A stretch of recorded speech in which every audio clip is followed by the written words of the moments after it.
Hi y'all. I know it's been so long since I've done a video. I'm truly sorry about that. But a lot of health stuff has happened. My gastroparesis has really acted up. And I had promised y'all some more videos about chronic conditions anyway. So today a special device came in. It's called the Preventis Solutions BodyGaurdian Mini. It's a wearable monitor thing. So this little device is kind of cool. So I thought I would share this with you today and talk about how to actually put it on.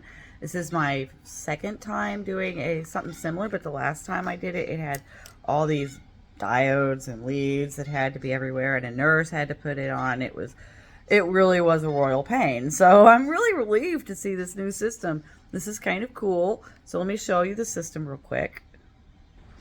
So what this device is for is actually to monitor your heart, and it has a Bluetooth chip in it, and that Bluetooth chip records the heart activity and sends it back to the doctor so that the doctor can then review it and look for any abnormalities or anything that might indicate a problem. So in my case, we're looking at postural-orthostatic tachycardia syndrome. We're wanting to get that documented really good. We've also got a tilt table test scheduled. I'll be wearing this for 3 days, so hopefully within that 3 days, I'll be doing another video on limb-girdle muscular dystrophy. Yes, it's coming. I'm going to try to do it today or tomorrow and get it uploaded by the end of this week. So limb-girdle muscular dystrophy type 2J. If you've never seen a video or you're looking for information about it, it's coming up very soon. And that's what I was apologizing about, because last time I was on here, I'd promised that video and I hadn't got to it yet. And a lot of that is because I've been in and out of the hospital. My gastroparesis has, we had some complications with my device stimulator, and it sent my gastroparesis kind of into an evil cycle. So I have been just sick a lot more than usual and having a harder time getting away from it. I've lost a little bit of weight. Yeah, I had to have another surgery to relocate the device battery and check the lead connections, because it was actually shocking me where the device is. So conclusion to that, we determined that, okay, so the Enterra rep and my doctor kind of just repeated what he told him. The Enterra rep told us that since there are no breaks or disconnections in the leads, no fluid buildup that would cause an abnormal connection, the device itself was found to be functioning within operating parameters and normally. Therefore, the device is not malfunctioning.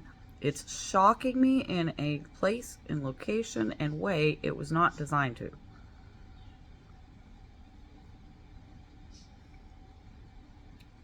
So we have a choice. We turned the device down, but it's still shocking me. It was actually shocking me a little bit. I think it was doing this before we replaced the battery, and I didn't understand what was happening until it started doing it like more extreme, and now I can recognize it for what it is. So we're not sure why or even how it's doing this. All we know at this moment is that the device is working right. We're not getting signal interruption between the device or the stomach. They have a way of checking that. It's called impedance.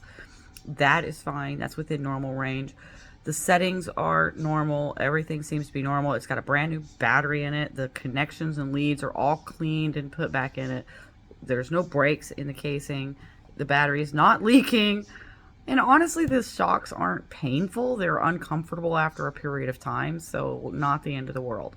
So we ended up having to have, when he did all that, they did the surgery, they relocated it to a different spot, and they turned the device down. It's still shocking me. I've got an appointment to go back and see the doctor, and at this point, my choice is, they won't replace the device. The insurance won't pay to replace the device because there's nothing wrong with the device. So if they replace the device with a new one just like it, it's probably still going to do the same thing. So why go through the surgery? Why pay for something that's probably not going to fix the problem? And then we got to determine, is the problem worse now than it was before the device? Because my next option is to either have the device removed altogether and live without it, or to just live with the shocking sensation. So I've chosen to live with the shocking sensation, and a lot of that has to do with the effectiveness of the device in my case. Some people find this, the Gastric Neural Stimulator by Enterra to be very, very effective. Some people find that the Gastric Neural Stimulator is completely ineffective, does absolutely nothing, and in some cases might even make symptoms worse. I'm one of the lucky ones that this device actually works for me. Before the device, I was sick every single morning. I woke up, I threw up for about 3 or 4 hours before I could kind of get it pulled together, and then I was nauseous and queasy for about 3 or 4 more hours, and then I had no appetite the rest of the day, and when I did eat, I'd fill up really, really fast, and it would make me extremely nauseous extremely quickly. So I was losing weight. It was affecting my potassium, which was starting to affect my heart and other things. So they put the device in, and I've had about a 60 to 70% reduction in symptoms. Now, obviously, that means I still get sick. Okay, I still throw up a lot more than I would like to. Sometimes I wake up with morning sickness, but instead of it being every single day that I'm up with morning sickness, I wake up and I'm queasy, but only about maybe 1 or 2 days out of the week do I actually have to throw up. So this is a big improvement right there in and of itself. Additionally, my hospital visits were reduced significantly when the device was working right. Before we replaced the battery and changed the settings on it, I was going to the hospital instead of once a week as in before.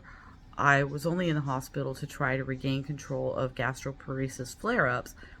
I'm there maybe once a month, or once every other. If it's working really, really good, I've actually gotten to where I can go as long as 90 days without being in the hospital, which is, for me, spectacular. Every time I've had to go in the hospital, they found that my blood pressure was up and down, and my potassium is kind of all over the map. So we're looking into some other options, and one of the tests that we're seeing through a cardiologist, ordered through the cardiologist, is this 3-day heart monitor. So what it does is this little device right here connects to this little device right here. I think that's backwards. Yeah, I think you're going to read that backwards because of the way it is. We'll flip the camera. Hang on, we'll flip the camera. Okay, here we go. Now you can actually read it. So the BodyGaurdian mini bridge. So this actually attaches to me, not like attaches, but there's these snaps, and you get these packets. There's several that come in. There's 3 of these little diodes in each packet, and the kit comes with a diary, a little Holter diary, and it is rechargeable. I don't have to replace any batteries or anything like that. So it is rechargeable. Now, so to recharge it, all you have to do is you take the plug and you just plug it in to the back of the monitor right there. And then it just plugs into a standard socket. So I already plugged this one in and made sure that it is charged, and you can tell it's charged because there's a blue light that comes on right here where this little, it's like an X. It's an X under the exclamation mark there. And there's a light that comes on. You can see it just under there. So on the device itself, you've got the power button, and you've got some other lights. These are indicator lights. So this one is supposed to turn green when it's on, and just glow and be steady. If it's blinking and making a beeping sound, then I don't have a good connection. This is a battery indicator, obviously. This means that it's lost signal, or that there's a problem otherwise. And this X is how you know if it's on or charging. And then you've got the on-off button there. Okay, so that's the device. And on this, it's got 2 snaps on the back, which snap to these right here. And then on this side, you've got the little compartment, and that is obviously gonna match up. Okay. Now, boom. This is where the device is gonna go. Right there. So sternum, breastbone, about halfway between the collarbones, and the diaphragm would be like down here at the bottom of this lady's picture's bra here, or just below it, right in there. So bottom of the sternum, breastbone, top of the sternum, about halfway down. And it looks like the device is going to face this direction when it's on there. So the whole thing will go like this when it's on, obviously pushed in better. There is an alternate setup. This one, you see it shows up and down, and that is the recommended preferred placement, but there is an alternate where you can go side to side. They call it horizontal. And it looks like if you wanted to go that direction, it would go that direction instead of this way here. So either way is apparently acceptable, but we're going to go with the preferred one because that's preferred. Haha, I prefer the preferred one. What you don't want to do, don't do that. It's got to be midway, can't be below, can't be, it doesn't show up in the throat, but I'm sure they should have an X for the throat. Somebody's probably tried that. No, your jugular won't work. Can't throw it off to the side. There it goes, not focused. Can't throw it off to the side. Okay. Let's do this. Still propping my phone, guys. Sorry. Alright, I think we're there. Decent. Awesome. Got the book here. Threw a diode to the ground. Diode. So, the instructions show that you take this device first. Remember, it's got the snaps on the back. And you put the diodes on first. So you just take those and line them up with the snaps. That was a very audible pop. Like, there's no question that is on there. It's definitely on there. It doesn't show a specific direction for the little tab to go, so just sticking them on there. Snap. Pop. I like that pop. It's like crisp. Alright. Little device. We already checked. Remember, check, make sure it's charged. Don't waste your time. It came charged. Like, this was fully charged when it came in. So we're just sticking it in there. And it says to use your pinky and your finger. I mean, sorry, not pinky. Your index and your thumb, and just squeeze it together. Looks squeezed together to me. There was no click. I kind of wish that clicked too. Like, I don't know. Is it going to fall out? I mean, this thing hangs like that. That goes up into there. It's a pretty tight squeeze. But yeah. Okay, so you attach it, then turn it on. I wasn't sure if it'd be easier to just turn it on first. So to attach it, obviously we got to take off the stickies. EDS fact, hypersensitive skin. I'm very allergic to adhesive. Not looking forward to this part. Now, the paperwork says that if you're sensitive to the adhesive, to talk to them about it. I did tell them about that before they sent this gooey mess. And they said that this would not affect me, and if it does, to call them, let them know, and they will send me different stickers with different goo. Hoping we don't have to go through that, because that sounds like that would delay the whole thing. So, okay. This thing's huge. It's like really big compared to me. So, excuse me, I'm going to have to get a little fresh here. Da-da. Alright, placement. It was simple. If I remember, it was halfway between there and the bottom of my breastbone, which is right there. So, just try not to goo my table. Right there, between there and there. So it needs to go like, but this thing's long, so it's going to be a deal. So the lowest I can go, I'm thinking, no. I'm so glad I don't have much here.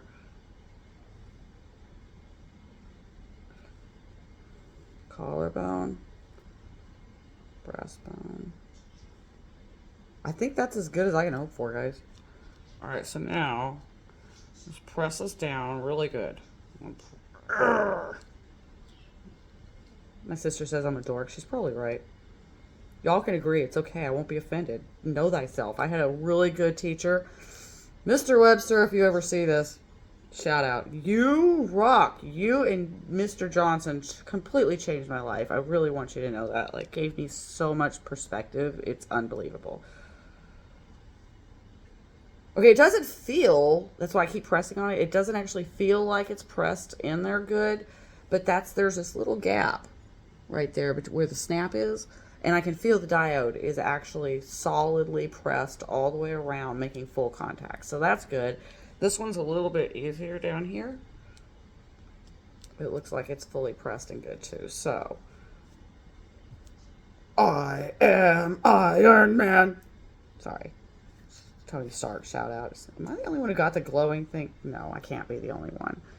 This hasn't been that long. All right, so we've got it placed. Now we got to turn this thing on. If contact between the bridge and skin is satisfactory, the monitor will make a quick series of 3 rising beeps and the green light blinks every 5 seconds. Then we are successfully monitoring. But if the monitor does not beep if it beeps continuously, then we are not successfully monitoring. Or if it beeps twice every second. So if it just keeps beeping continuously, or it beeps twice every second and doesn't stop, because it's not supposed to be annoying, more annoying, then you should be okay. So press and release the center button. This thing here. So we're going to press and release that button once.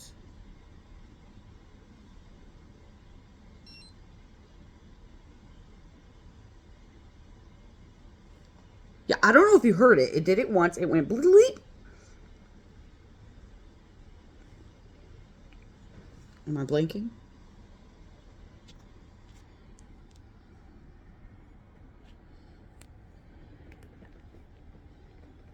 Whoop. It blinked. That's great. That's exactly what we wanted to see right there. That's what I was reading. Is it describing? So we don't have to do it again. Now, there are really good instructions in here on how to fix it if things don't work right. Like what to look for about, like, the blinking and the beeping and stuff. If it does that, it recommends that you go back and replace the diodes and check the connections, things like that. That snap was a really crisp, loud snap. So you're going to, like, really listen for that. You should be fine. I don't see how you could mess that up, honestly. But I guess if it's in there, So the other thing that comes with it is this diary. Okay. Sorry about the backwards. Let me fix that for you. There we go.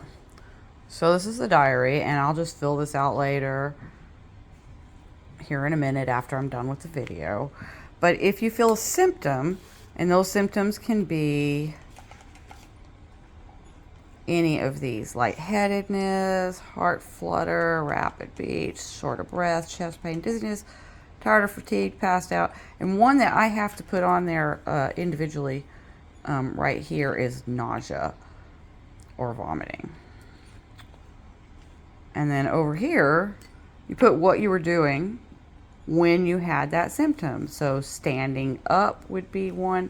So that would be under other for me. Just standing up. Okay. And that would be the POTS. So there's a line for each incident. And you're supposed to record the day and the time. And we're doing this study for 3 days. And there's room on one sheet. There's 2 sides for 25 incidences, and the box came with 2 sheets. So we'll be diligent, we'll be a good patient, and do our log. Wish me luck, guys. Love y'all. Sorry a bit so long. Check back if you haven't already. Go ahead and click that notification bell at the bottom. The notification bell down at the bottom. because if you click that, when I upload the limb girdle muscular dystrophy type 2J video, like today or tomorrow, or like very soon, very, very, very soon. Heads up, I know it's been a while. So sorry. Soon, soon. Like tomorrow, the next day, soon. So click that notification bell so you get that notification when it gets uploaded and you can see it right away. You don't have to wait for it like you did this one. I'm so sorry. Love you guys. Bye, y'all.